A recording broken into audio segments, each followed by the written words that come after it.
One of the new features in Paratext 7.5 is that the basic checks now includes a number check, which checks the formatting of numbers in your text.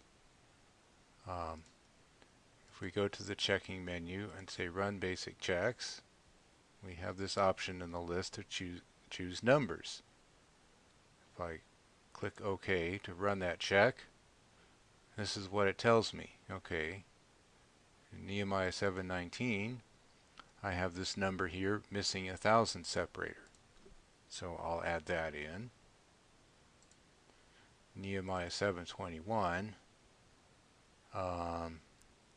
Okay, it looks like the mistake is there should be a space between the previous word and the number. Here's another missing thousand separator. I'll add that in. Here's another missing space between the word and the number. Oh, this one looks odd. Oh, I think it must be, that should be 1052, but it was typing with a small o rather than a 0 character. So, whoops, I'll fix that. Made the same mistake trying to fix it until I press the right key. Fix it again here. Now, this one looks unusual. Invalid medial punctuation. Okay, I'll tell Paratext I'm going to save my changes. Okay, this is actually a reference to another book of Scripture. And so,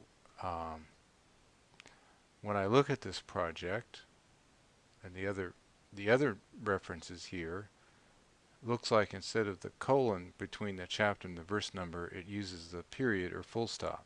So that's what I'm going to add in here. And I'll save my changes and run it again. No errors. Good. So my numbers check is now okay. Now, if you're watching this and wondering, well, what if we have a different decimal point character or a different thousand separator character or something else? Well, you can define that for your project. If you go to the checking menu for your project, there is a number settings dialog. And this is where you define what your decimal point character is, your thousands character, and punctuation that can occur before a number, or in the middle of a number, or after a number. And you can even define suffixes for words such as first, second, third, fourth, etc. And or if your language works that way, you can define prefixes for those words based on the number.